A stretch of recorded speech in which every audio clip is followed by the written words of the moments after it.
श्रीगुरुभ्यो नमः अस्मद्गुरुभ्यो नमः अस्मत्परमगुरुभ्यो नमः अस्मत्सर्वगुरुभ्यो नमः मातृभ्यो नमः पितृभ्यो नमः मातापितृभ्यो नमः श्रीमते नारायणाय नमः श्रीमते विश्वक्सेनाय नमः श्रीमते रामानुजाय नमः श्रीमते हयग्रीवाय नमः कैलाहरीं असकलहरीं सकलहरीं श्रीमात्रे नमः ज्ञानानन्दमयं देवं निर्मलस्फटिकाकृतिम् आधारं सर्वविद्यानां हयग्रीवम् उपास्महे।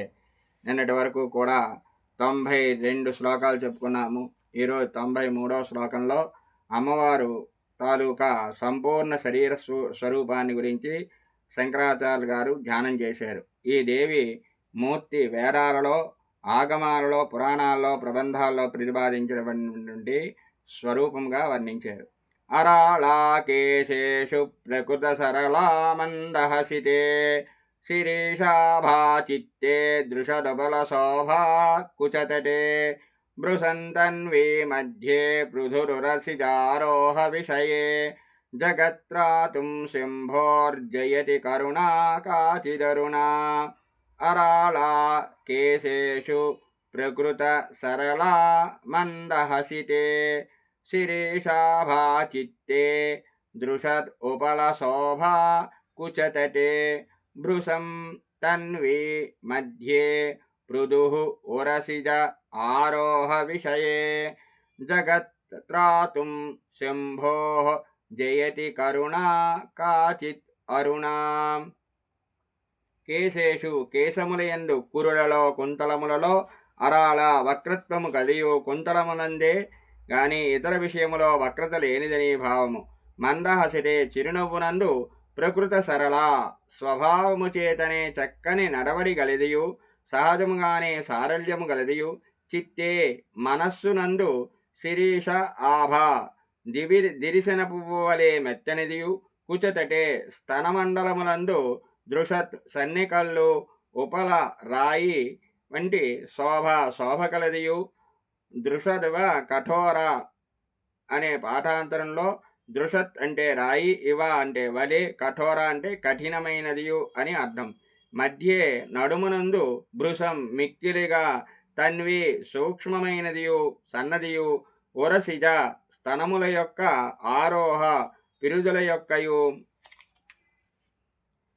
విషయే విషయమునందు, పృదుః విశాలమైనదియు బలువైన స్తనములను పిరుదులు కలదయు, శంభోః శివుని యొక్క కాచిత్ నిర్వచించడానికి వీలుగాని మహిమగల అరుణ అరుణ అనే శక్తి కరుణా స్వభావము కలదై జగత్ లోకాన్ని త్రాతుం రక్షించడానికి జయతి వర్ధిల్లుతోంది. అమ్మా జగన్మాత కుంతలములందు మాత్రమే వక్రత కలిగి ఉన్నదియు స్వభావము చేతనే చిరునవ్వునందు నిష్కటపత్వము కలదియు మనస్సునందు దిరిశన పువ్వు వలె మెత్తదనము కలదియు స్తనములయందు సన్నెకంటే శోభను పోరిన కఠినత్వము కలదియు నడుమునందు మిక్కిలి సన్నదనము కలదియు స్తనమండలమందు బిరుదులయందు స్థూలత్వము విశాలత కలదినియు అనిర్వాచ్యమైనదియు అయిన శంభుని కరుణాస్వరూపమైన అరుణ అనే శక్తి లోకరక్షణమునందు నేర్పరురాలై సర్వోత్కర్షగా ప్రకాశిస్తోంది. సౌందర్యలహరిలో గతైర్మాణిక్యత్వం అనే 41వ శ్లోకం నుండి పదన్యాస క్రీడ అన్న 91వ శ్లోకం వరకు దేవి యొక్క కిరీటము నుండి పాదన్యాసముల వరకు శంకరులు వర్ణించారు. ఈ 93వ శ్లోకములో తాము దర్శించిన అమ్మవారి యొక్క సంపూర్ణ శరీరాన్ని అనగా శిరస్సు నుండి పాదముల వరకు గల మొత్తం రూపాన్ని వర్ణిస్తున్నారు. ఈ శ్లోకానికి క్రింది విధంగా కూడా భావం చెప్పవచ్చు. తల్లి జగదంబిక, ఈశ్వరుని యొక్క అనిర్వాచ్యమైన అరాళ అనే శక్తి నీ కురులు ఎందు ప్రకాశిస్తోంది. దేవి కురులు వంకల దేరి ఉంటాయి. అలా ఉండడాన్ని శివుడు అరాళాశక్తిగా వర్ణించబడింది. నీ చిరునందు స్వభావసిద్ధమైన సరళాశక్తి ప్రకాశిస్తోంది. దేవి చిరునవ్వులో సరళాశక్తి అనేది ఉన్నది. దేవి చిత్తములో దిరిశన పువ్వు వంటి మహామృదుత్వ శక్తి ప్రకాశిస్తోంది. దేవి మనస్సున శిరీషాభా శక్తి ఉంది. దేవి స్తనమండలమున బండరాతి వంటి శోభగల దృశదుబల శక్తి ప్రకాశిస్తోంది. దేవి స్తనమండలమున దృశదుబల శక్తి ఉన్నది. నడుమున తన్వి శక్తి ప్రకాశిస్తోంది. నడుమున తన్వి అనే శక్తి ప్రకాశిస్తోంది. స్తనములందు పిరుదులయందు స్థూల శక్తి ప్రకాశిస్తోంది. జగత్తును రక్షించుటలో అరుణాశక్తియు కరుణాశక్తియు ప్రకాశిస్తున్నాయి. ఇది ఆదిశంకరాచార్యులు గారు మనకి ఈ శ్లోకంలో ఉండేటటువంటి ఎన్ని శక్తుల గురించి చెప్పారో ఆ శక్తుల తాలూకా స్వభావము అవి ఎక్కడెక్కడ ఉన్నాయని అనేది చాలా చక్కగా వర్ణించడం జరిగింది.